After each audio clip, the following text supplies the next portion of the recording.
काय प्रतिक्रिया? माननीय पवार साहेबांनी अजितदादा पवारांच्या बद्दल जे वक्तव्य केलं त्यामध्ये त्या वक्तव्यानं भारतीय जनता पार्टीमध्ये मोठी खळबळ उडालेली आहे। महाराष्ट्रामध्ये खळबळ उडाली असं म्हणता येणार नाही, तर खळबळ आहे, परंतु भारतीय जनता पार्टीमध्ये मोठ्या प्रमाणामध्ये खळबळ उडालेली आहे। अजितदादा आणि त्यांच्याबरोबर 8 आमदारांनी जे मंत्रिपदाची शपथ घेतली त्या आमदारांमध्ये खूप मोठे चिंतेचं आणि भीतीचं वातावरण निर्माण झालेलं आहे। आणि म्हणून पवार साहेबांचं वक्तव्य, या वक्तव्याचा अर्थ हा पवार साहेबांच्या भूमिकेबद्दल संशय घेण्याच्या ऐवजी पवार साहेबांच्या वक्तव्यामुळं त्यांना सोडून गेलेले मंत्रिपद घेतलेले, सोडून गेले असं म्हणता येणार नाही, परंतु मंत्रिपद घेतलेल्या मंत्र्यांमध्ये खूप मोठी नैराश्याची भावना आणि भीतीचं वातावरण निर्माण झालेलं आहे, असं वातावरण झालेलं आहे। संभ्रम नेमका कोणामध्ये, महाविकास आघाडीमध्ये आहे की महायुतीमध्ये झालाय? संभ्रम महाविकास आघाडीमध्ये बिलकुल नाही। महाविकास आघाडीच्या धोरणाबाबत माननीय पवार साहेबांनी स्पष्टपणे सांगितलंय की मी इंडिया बरोबर आहे, मी भाजपाबरोबर जाणार नाही। आणि हे पवार साहेबांचं आजचं नाहीये, काही मुद्द्याबाबत पवार साहेबांनी कधीच खुलासा केला नाही, परंतु 1999 साली काँग्रेसमधून बाहेर पडून पवार साहेबांनी राष्ट्रवादी काँग्रेस पक्ष स्थापन केला। त्यावेळेला केंद्रामध्ये माननीय अटल बिहारी वाजपेयींचं सरकार होतं, तर पवार साहेब त्या सरकारमध्ये सामील झाले असते तर काँग्रेसवाले त्यांना दोष देऊ शकत नव्हते, कारण त्यांनी काँग्रेस सोडली होती। महाराष्ट्रामध्ये त्यांनी जर भारतीय जनता पार्टी, शिवसेना आणि राष्ट्रवादी काँग्रेस पक्ष असं जर सरकार बनवलं असतं तर त्यांना कोणी दोष देऊ शकलं नसतं, कारण ते काँग्रेस सोडली असती। परंतु आयुष्यभर त्यांनी तत्वाची लढाई लढलेली आहे आणि हे करत असताना त्यांनी अतिशय सभ्य राजकारण केलेलं आहे। त्यांना कोणी त्रास दिला तरी सुद्धा ते भेटल्यानंतर त्यांच्याशी बोलणं, त्यांची खालीखुल्याशी चौकशी करणं, त्यांच्याशी सौदार्याचं वातावरण ठेवणं हा त्यांचा एक स्वभाव आहे, त्यांच्यावर झालेल्या विचारांचा, संस्कारांचा तो भाग आहे। त्यामुळं जो काही संभ्रम आहे तो महायुतीमध्ये आहे, महाविकास आघाडीमध्ये पवार साहेबांच्या स्टेटमेंटमुळे कोणताही संभ्रम नाही, असं माझं ठाम मत आहे। पवार साहेब 2 दगडांवरती पाय ठेवतात असं देखील काही प्रतिक्रिया आहेत, नेमकं काय समजायचं? पवार साहेब 2 दगडांवर पाय ठेवणं असं पवार साहेबांसारख्या इतक्या सिनियर लीडरबद्दल बोलणं काही बरोबर नाही, परंतु ते एकाच दगडावर उभे असतात। दुसरा दगड हा समोरच्याला लातेनं मारून आडवा करण्याकरता ते दुसरा दगड पायाखाली ठेवतात, असं माझं मत आहे। हिंदी में बताइए सर, शरद पवार साहब ने एक मराठी सर, नुकतंच आपण पाहतोय मनसेने मुंबई गोवाचं आंदोलन छेडलेलं आहे। 27 तारखेला विराट मोर्चा निघत आहेत, काय आपली भूमिका असणार आहे? इतकी वर्ष हा रस्ता रखडलेला आहे, त्याकडे कसं पाहता? मनसेनं मुंबई गोवा हायवेच्या विरोधात जी पदयात्रा सुरू करण्याचा निर्णय जाहीर केलेला आहे, जे आंदोलन केलेलं आहे, त्याला पक्ष म्हणून मी माझी कुठलीही भूमिका जाहीर करत नाही, परंतु एक कोकणातला लोकप्रतिनिधी म्हणून, कोकणातला नागरिक म्हणून या आंदोलनाला निश्चितपणे यश मिळावं अशा प्रकारची मी अपेक्षा 100% करेन। याचं कारण असं आहे की 2011 सालापासून या रस्त्याचं काम सुरू झालंय, हे काम पूर्ण झालेलं नाही। समृद्धी महामार्गाची मागणी कोणाची नाही, तो मागून पुरा झाला। हा 2 राज्यांना जोडणारा आहे रस्ता, तो होत नाही। हजारो माणसं या रस्त्यावर मेलेत, शेकडो अपघात झालेत। मी स्वतः माननीय नितीनजी गडकरी साहेबांना माझ्या पक्षाच्या विचाराच्या पलीकडे जाऊन मी 4 वेळा भेटलो। मध्यंतरी त्यांनी सांगितलं की मराठवाड्यामध्ये शिवसेना उद्धव बाळासाहेब ठाकरेंच्या लोकांमुळे रस्त्याची कामं रखडलेत। मी त्यांना पत्र पाठवलं आणि त्यांना सांगितलं की मुंबई गोवा हायवेचं काम कोणामुळे रखडलंय ते आम्हाला तुम्ही कळवा, आम्ही त्यांना जाऊ, त्यांना भेटू, तिथली अडचण आम्ही दूर करू। साधं गडकरी साहेबांनी उत्तर सुद्धा दिलेलं नाही। गडकरी साहेबांबद्दल मला 100% आदर आहे।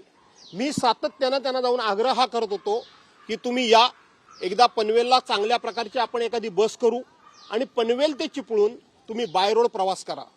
तुम्ही सांगता ती परिस्थिती, तुम्हाला अधिकारी सांगतात ती परिस्थिती, वस्तुस्थिती काय आहे हे एकदा तुम्ही डोळ्याखालून घाला आणि मग तुम्ही ठरवा की हा रस्त्याला विरोध कमी आहे का आपलं प्रशासन किंवा आपली निर्णय क्षमता, अगदी स्पष्ट बोलायचं झालं, कमी पडते का याचा एकदा खुलासा तुम्ही करा।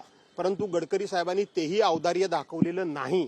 त्यामुळं मनसे जर अशा पद्धतीनं जर आंदोलन करत असेल तर मला असं वाटतं, आणि त्यातून जर प्रश्न सुटत असेल तर निश्चितपणे हा प्रश्न सुटल्याचा मला आनंद होईल, कारण विधानसभेमध्ये या विषयात आम्ही सर्वांनी मिळून सातत्यानं आवाज उठवलाय।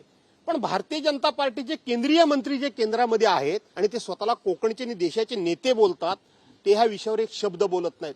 आमचे खासदार विनायक राऊत याकरता सातत्याने भांडतात, पण केंद्रीय मंत्री मात्र काही बोलायला तयार नाही.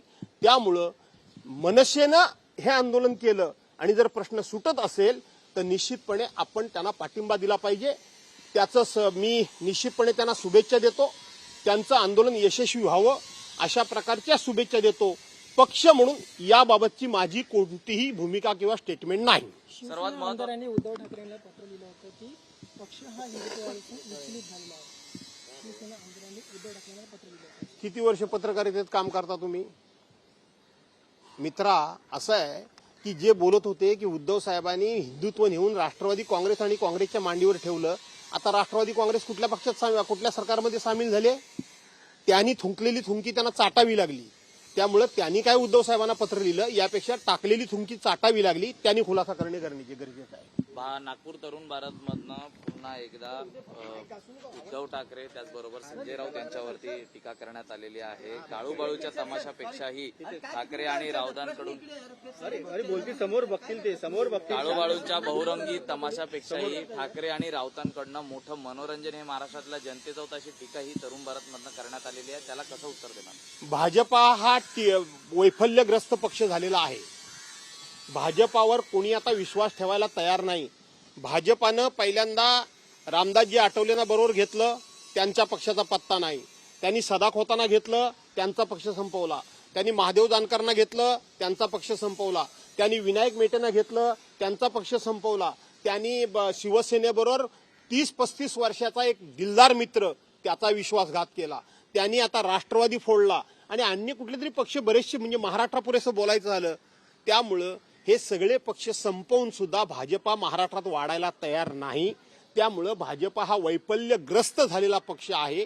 देशाचे पंतप्रधान 48 तासापूर्वी ज्या पक्षाला नॅचरल करप्ट पार्टी म्हणतात, ज्या नेत्यावर 70,000 कोटी रुपयाचा भ्रष्टाचाराचा आरोप करतात आणि 48 तासामध्ये त्याच नेत्याला आपल्या पक्षाच्या बरोबर घेऊन मांडीला मांडी लावून बसतात, हे भाजपाचं अपयश आहे.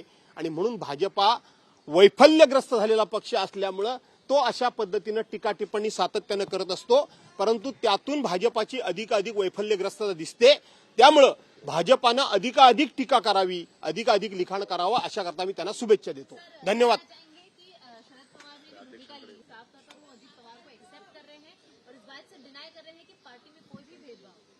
पवार साहब ने जो कहा, ये कानूनन लड़ाई के लिए कहा ऐसा मेरा अंदाजा है. पवार साहब बहुत बड़े नेता है, मैं तो बहुत छोटा हूं, लेकिन उनके साथ में मैंने काम किया है. एक मैं मजाक की बात बताता हूं आपको. हमारे राष्ट्रवादी कांग्रेस में सभी बोलते थे कि भास्कर जाधव ही पवार साहब बोले क्या, उनका डिसीजन क्या है, उनके मन में क्या है, ये अच्छी तरह भास्कर जाधव ही जानता है. तो मुझे किसी ने पूछा कि पवार साहब के बारे में इतनी आपको जानकारी कैसी मिली, तो मैंने कहा कि पवार साहब के बोलने पे या उनके चेहरे पे उनके मन में क्या है ये समझना बहुत मुश्किल बात है. और अगर किसी की हिम्मत है तो जब पवार साहब बोलते हैं तो उनको उनके आंख में देखना चाहिए. उनकी आंखें बोलती है और इतने बड़े नेता के आंख में आंख मिला के बोलना मुश्किल बात नहीं है. तो मैं हमेशा पवार साहब के मन में क्या चल रहा है, वो क्या बोलते हैं, तो उनके आंख में पड़ता था. तो मैं यही कहता हूं कि पवार साहब ने जो अभी डिसीजन लिया है, जो स्टेटमेंट किया है, वो अजीत दादा पवार को और भारतीय जनता पार्टी को पूरी तरह अड़चन में लाने का काम उन्होंने किया है. धन्यवाद. सर, एक आखिरी सवाल कि 6015 का जो रिप्लाई फाइल हुआ है उसके ऊपर आप लोग क्या उम्मीद दर्शाते हैं? क्या अभी भी स्पीकर से जल्दी फैसला? ये ऐसा है कि ये खाली पीली टाइम गंवाने का काम कर रहे हैं. अध्यक्ष को सुप्रीम कोर्ट ने क्या सुनाया, विधानसभा अध्यक्ष को, उसके बारे में अध्यक्ष जी ने कुछ भी ख्याल किया ऐसा मुझे लगता नहीं है. वो मतलब यंग है, वो हाईली एजुकेटेड है, मेरे जैसा और अगर आदमी होता वही जगह, तो सुप्रीम कोर्ट ने मेरे कार्य पद्धति पे, मेरे डिसीजन पे शक की पैदा किया है, सवाल उठा है. तो मैं अपनी इमेज अच्छी रखने के लिए इमीडिएट डिसीजन कर लेता. लेकिन ये अध्यक्ष महोदय डिसीजन करने के मूड में नहीं है, खाली टाइम निकालने के मूड में है, क्योंकि उनको स्क्रिप्ट कोई और लिख के देगा तो ही वो डिसीजन करेंगे. अरे मला वाजले माझ्या. 1000 पानाचं जे उत्तर दिलेलं आहे त्याच्यावर आपली काय प्रतिक्रिया? असं आहे की अध्यक्षांच्याकडे शिंदे गटाच्या आमदारांनी 6000 पानांचं आपलं म्हणणं दिलेलं आहे. का तर तुम्हाला अपात्र का करण्यात येऊ नये असं अध्यक्षांनी नोटीस काढली. ही नोटीस कधी काढली, त्याला टाइम किती वेळा घेण्यात आला, 2 वेळा वेळ घेण्यात आली. 2 वेळा वेळ घेण्यात आल्यानंतर आता 6000 पानांचं त्या ठिकाणी त्यांनी आपलं म्हणणं दिलेलं आहे. असं आहे की सुप्रीम कोर्टानं 11 मेला आपला जो निर्णय दिला त्या निर्णयामध्ये सुद्धा अध्यक्षांची निवड, अध्यक्षांची भूमिका या सगळ्याबद्दल संशय व्यक्त केला आहे. अध्यक्ष हे तरुण आहेत, उच्च शिक्षित आहेत. ज्या वेळेला सुप्रीम कोर्ट अशा पद्धतीनं आपल्याबद्दल संशय व्यक्त करतं, माझ्यासारखा जर त्या ठिकाणी एखादा सदस्य असता तर शेवटी पक्ष कोणता आहे यापेक्षा मला सुद्धा पर्सनल माझी इमेज सांभाळणं भाग आहे. आणि माझी इमेज मला जर सांभाळायची असती तर या संदर्भातला तात्काळ निर्णय हा अध्यक्षांनी देण्याची गरज होती, परंतु त्यांनी तो दिलेला नाही. आणि आता सुद्धा 6000 पानांचा अभ्यास करायला किती वेळ मला लागेल अशा पद्धतीचा एखादा मुद्दा उपस्थित होऊ शकतो. आणि म्हणून हे फक्त वेळ काढू आणि वेळ काढूचपणा आहे, बाकी याच्यापेक्षा फार काय अपेक्षा ठेवता येतील असं मला वाटत नाही. धन्यवाद.